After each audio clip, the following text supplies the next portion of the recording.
বিদেশি দাদা না আসলে না কলকাতা সব পোকা মরে যাবে। ভারত যদি বন্ধুত্ব উপহার দেয় আমরা বন্ধুত্ব দিব, বন্ধুত্ব দিলে বন্ধুত্ব পাবেন। বন্ধুত্ব ইজ ওয়েলকাম, দাদাগিরি নয়। বন্ধুত্ব ওয়েলকাম, দাদাগিরি নয়। Loud and clear. ভারত যদি বন্ধুত্ব দেখায় বন্ধুত্ব পাবে, কিন্তু ভারত যদি বাংলাদেশে আধিপত্যবাদ বিস্তার করতে চায় বাংলাদেশের 18 কোটি জনগণ সেটা রুখে দেবে। ভারত যদি গৌর গোবিন্দের ভূমিকায় নামতে চায় দেশের 18 কোটি মুসলমান শাহজালালের ভূমিকায় নামবে। যে কোনো ধরনের কনস্পাইরেসি, ষড়যন্ত্র, আধিপত্যবাদ মোকাবেলায় জাতীয় ঐক্যের চেয়ে মোক্ষম হাতিয়ার আর নাই। আমাদের একটা প্রতিবেশী দেশ আছে, আমরা আমাদের দেশ নিয়ে যত ভাবি তারা তার চেয়ে বেশি ভাবে।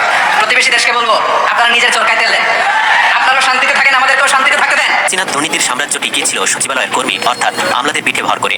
আগুনের ঘটনায় ফেসে যেতে পারেন এমন 8 জন প্রভাবশালী এলিট শ্রেণীর আমলাদের। সচিবালয়ে আগুনের ঘটনায় সিসি ক্যামেরার ফুটেজ সংগ্রহ করা হয়েছে। আজকে সচিবালয়ে আগুন দিয়েছে উপদেষ্টা আসিফ এবং নাহিদ। এখানে সচিবালয়ের ভিতরের লোক জড়িত।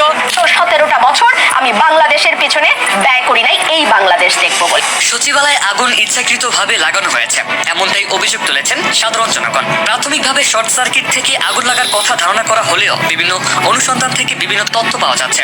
কেউ বলছেন সচিবালয়ের নথিপত্র ধ্বংসের উদ্দেশ্যে ষড়যন্ত্রভাবে আগুন লাগানো হয়েছে। আমাদের একটা প্রতিবেশী দেশ আছে, আমরা আমাদের দেশ নিয়ে যত ভাবি তারা তার চেয়ে বেশি ভাবে। কথা বুঝতেছেন না? আরো ভেঙে বলতে হবে। আমরা আমাদের দেশ নিয়ে যত উদ্বিগ্ন, এদের আরো টেনশন বেশি। বলেন আমাদের দেশে শান্তি আছে না নাই? আমরা হিন্দু মুসলিমে কখনো দাঙ্গা লাগে? আসতে বলেন কেন লাগে? ওদের পূজা পর্বণে আমাদের মাদ্রাসার ছেলেরা যে পাহারা দেয় চিল্লায় বলে ঠিক কিনা? আমাদের তাফসীর মাহফিলের সময় ওরা ডিস্টার্ব করে, বলবা যায় না? ওদের পূজা পার্বণের সময় আমাদের তাফসীর মাহফিলের ডেট আমরা চেঞ্জ করে দিই। সুবহানাল্লাহ। এই সাম্প্রদায়িক সম্প্রীতির রোল মডেল। আর ওই বাংলাদেশের ব্যাপারে তারা অনেক ডিস ইনফরমেশন ছড়াচ্ছে।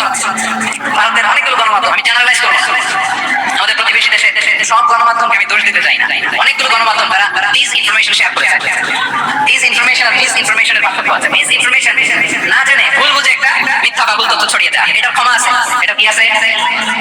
আর ডিস ইনফরমেশন মানে ইচ্ছা করে, প্ল্যান করে, ম্যাপ করে, ছক এঁকে মিথ্যা গুজব রটনা সোশ্যাল মিডিয়ায় ছড়ানো, এটা ক্ষমা আছে? আওয়াজ করে বলেন ক্ষমা আছে? ভারতের কিছু গণমাধ্যম তাই করেছে, আমরা ব্যথিত হয়েছি, আমাদের হৃদয়ে রক্তক্ষরণ হয়েছে।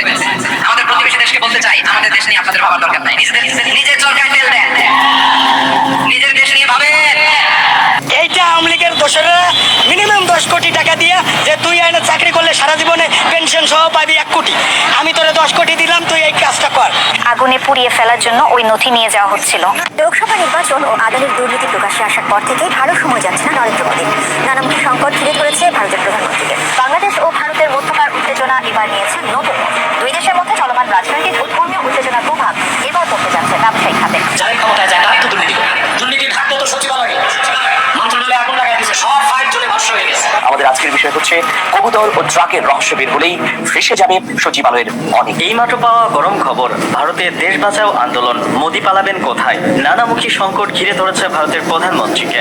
বাংলাদেশের সঙ্গে সম্পর্কের অবনতি হয়, মারাত্মক প্রভাব পড়েছে ভারতের অর্থনীতিতে। এর ফলে ভারতের শুরু হয়েছে দেশ বাঁচাও আন্দোলন। এবার চারদিক থেকে কঠিন বিপদের নরেন্দ্র মোদী। এমন পরিস্থিতিতে প্রশ্ন উঠেছে, জনগণের তোপের মুখে মোদিও কি দেশ থেকে পালিয়ে যাবেন? জানা গেল চাঞ্চল্যকর তথ্য।